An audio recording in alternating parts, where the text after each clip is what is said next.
1970s 80s को rule करने वाला अंडरवर्ल्ड की दुनिया का कुख्यात डॉन मन्या सुरवे यानी मनोहर अर्जुन सुरवे मुंबई के अंडरवर्ल्ड की दुनिया पर छाप छोड़ने वाला ये एक डॉन था। उस समय मन्या अपनी शैतानी हिम्मत और रणनीतिक योजनाओं के लिए जाना जाता था। मन्या सुरवे का जन्म 1944 में भारत में महाराष्ट्र राज्य के रत्नागिरी के कोकण क्षेत्र के पावस जिले में रैमपर गांव में हुआ था। 1952 में सुरवे अपनी मां और बड़े पिताजी के साथ मुंबई रहने आ गए थे। मुंबई आने के बाद कई सालों तक वह लोअर परेल की चौल में रहने लगे। मन्या सुरवे कीर्ति कॉलेज से ग्रेजुएट है और जब उसने कॉलेज में ही छात्रों के साथ एक गैंग तैयार किया था तभी उसे परीक्षा में 78% मिले थे। उस समय मन्या सुरवे की गैंग में मुख्य रूप से सुमेश देसाई और भार्गव दादा शामिल थे। भार्गव मुंबई में दादर के अगर बाजार का हत्यारा था। 1969 में मन्या दांडेकर नाम के इंसान की हत्या में वो शामिल था, जिसमें उसका साथी उसी का चचेरा भाई मन्या पोद्दार था। अब सबका नाम इधर मन्या ही मन्या है। इनकी तिकड़ी को पुलिस इंस्पेक्टर ने यानी ईएस दाभोलकर ने जल्दी गिरफ्तार कर लिया था और कोर्ट में भी उन्हें आजीवन कारावास की सजा सुनाई थी। उस समय के सबसे प्रसिद्ध पठान डॉन को पूरी तरह से भयभीत कर दिया था इस मन्या सुरवे ने, जो पिछले 2 दशकों से मुंबई अंडरवर्ल्ड पर राज कर रहा था। लेकिन पठान ने अपनी विरोधी गैंग केसर ग्रुप को पराजित करने के लिए मन्या सुरवे की ही सहायता ली थी। इस गैंग का नेतृत्व दाऊद इब्राहिम का बड़ा भाई यानी सबीर कर रहा था। मन्या की सफलता का यही सबसे सुलझा हुआ राज था। उस समय शहर की सबसे मशहूर गैंग भी उसे सहायता लेने के लिए आती थी और ऐसा करते हुए वह दूसरों को ख़त्म कर देता था। यह मुंबई के उन अंडरवर्ल्ड का पढ़ा लिखा हिंदू गैंगस्टर था जिसका दादर के आगरा बाजार में सम्मान भी किया जाता था। मुंबई आने के बाद सुरवे ने गैंग बनाना शुरू कर दिया। अपने 2 भरोसेदार साथी धारावी के शेख मुनीर और डोंबिवली के विष्णु पाटिल के साथ सशक्त गैंग का निर्माण किया उसने। मार्च 1980 में यानी 1980 में उनकी गैंग में और एक गैंगस्टर आ गया। उसका नाम था उदय। इस गैंग ने अपनी पहली डकैती 5 अप्रैल 1980 को की थी, जिसमें उन्होंने एम्बेसडर कार चोरी की थी। बाद में पता चला कि इसी गाड़ी का उपयोग करी रोड के लक्ष्मी ट्रेडिंग कंपनी में 5,700 रुपये लूटने के लिए किए गए थे। अभी दोस्तों 5,700 रुपये, वो भी 1980 के, यानी आज के 5 लाख से 10 लाख। मन्या सुरवे की आतंकी गतिविधियां बढ़ने लगी। इसके बाद वह नारकोटिक्स ट्रैफिकिंग में भी शामिल हो गया, क्योंकि मन्या को यकीन था कि इस धंधे में काफ़ी ज़्यादा पैसा है। उसी समय मुंबई पुलिस ने अभी क्रिमिनल गतिविधियां करने वाले लोगों का तमाशा देखना पूरी तरह से बंद कर दिया था और अब तक वे उनका एनकाउंटर करने भी लगे थे।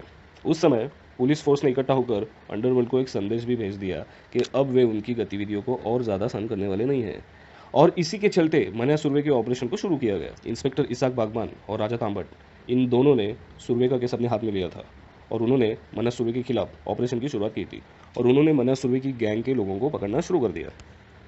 22 जून 1981 यानी 1981 को पुलिस ने कल्याण के पास एक केमिकल कंपनी से शेख मुनीर को गिरफ्तार कर लिया।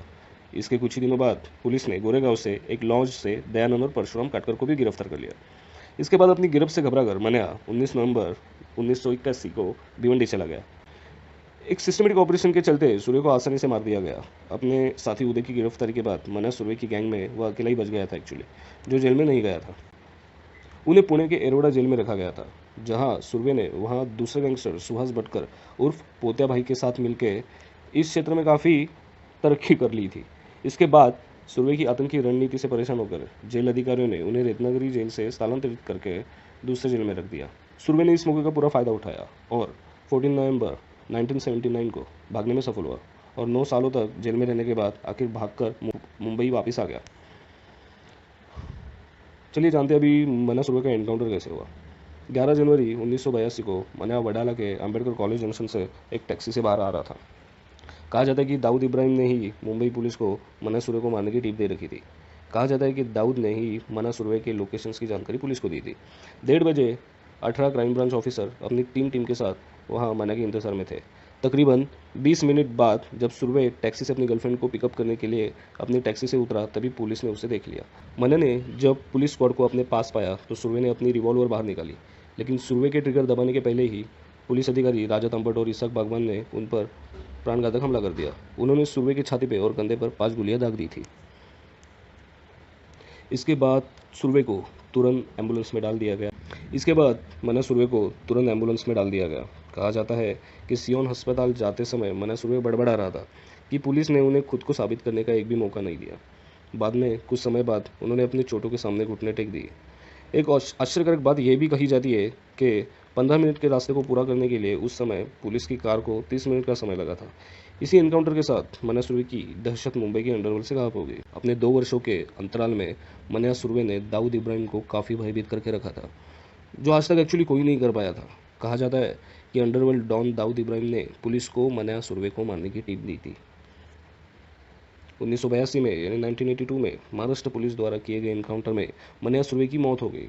मन्या सुरवे के जीवन पर आधारित 2013 में एक फिल्म बनाई गई थी, जिसमें जॉन अब्राहम ने मन्या सुरवे का किरदार निभाया था। इस फिल्म में मन्या सुरवे के जीवन को 100% सही तो नहीं दिखाया गया है, लेकिन इसी फिल्म में उनके बारे में काफ़ी कुछ बताया गया है।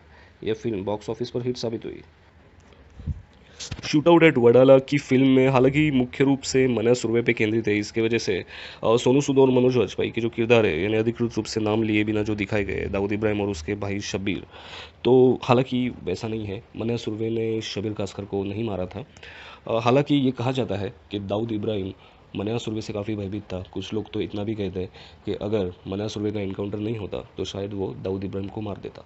और दाऊद इब्राहिम को इसी बात की चिंता थी, इसके लिए उसने मुंबई पुलिस को टिप दी